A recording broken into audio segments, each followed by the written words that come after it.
மனிதர்கள் வயதாகும் போது அவங்களுக்கு வந்து பேலன்ஸ்ல நிறைய இஷ்யூஸ் வரும். ஒரு இடத்துல என்ன ஆகும்னா அவங்க கீழே விழுவாங்க, ஏதாவது கீழே வந்து மேஜரான ஒரு ஃப்ராக்சர் ஆகும். அந்த ஃப்ராக்சர் வந்து அவங்களால மறுபடியும் மீளவே முடியாது. அந்த அளவுக்கு பாடி டிசேபிள் ஆயிடும். ஸோ இதுக்கு பேர் fall prevention strategies, fall prevention program அப்படின்னு ஒரு ரிசர்ச்சஸ்லாம் போயிட்டு இருக்கு. ஆனால் போதிய அளவில் இல்லை. இப்போ வந்து நான் வந்து இந்த பேலன்ஸை பற்றி நான் சொல்லிட்டே இருக்கேன் அடிக்கடி. இந்த சிங்கிள் லெக் பேலன்ஸ் ட்ரைனிங்ல முக்கியமானது வந்து single leg balance training. So single லெக்ல அப்படி ஃப்ரீஸ் பண்ண முடியும்.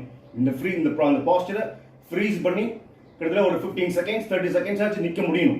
காஃப் மசில்ஸ்க்கு சிம்பிளஸ்ட் ட்ரைனிங், எளிய உடற்பயிற்சின்னு பார்த்தா அந்த ஹீலை ரைஸ் பண்றது.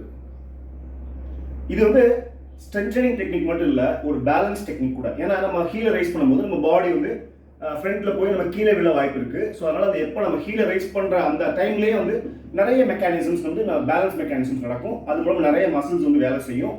ஸோ இது ரொம்ப பியூட்டிஃபுல் டெக்னிக். ஒருத்தருடைய பாடி வெயிட் 80 கிலோ அப்படின்னா இந்த ஹீல் ரைஸ் பண்ணும்போது ஒவ்வொரு காஃப் மசில்ஸும் கிட்டத்தட்ட 40 கிலோ அளவுக்கு எஃபர்ட் போடுது.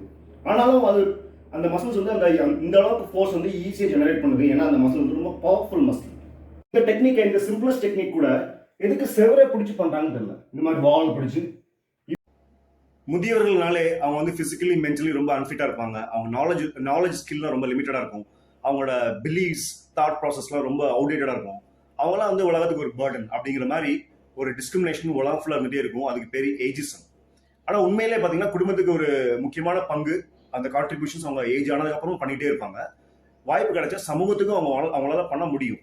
இதோட கொடுமை என்னன்னா செல்ஃப் டைரக்டட் ஏஜிசம். ஸோ ஒரு மனிதன் வயதாகும் போது அவனே வந்து அண்டர் எஸ்டிமேட் பண்ணிக்கிறது. அது ரொம்ப கொடுமை. அதனால நிறைய நோய்கள் உடனே வந்து லைஃப் ஸ்பேன் ரொம்ப கம்மியாயிடும். ஜெரண்டாலஜியில் நிறைய சொல்யூஷன்ஸ் இருக்குது. அதில் முக்கியமான ஒரு சொல்யூஷன் என்னன்னா இதுக்கெல்லாம் அந்த சீனியர் அடல்ட்ஸ் ஆகும்போது அவங்களுக்குள்ளே ஒரு அசோசியேஷன் ஃபார்ம் பண்ணிக்கணும். ரெகுலராக அவங்க மீட் பண்ணணும். அப்புறம் வந்து அவங்களே என்கரேஜ் பண்ணி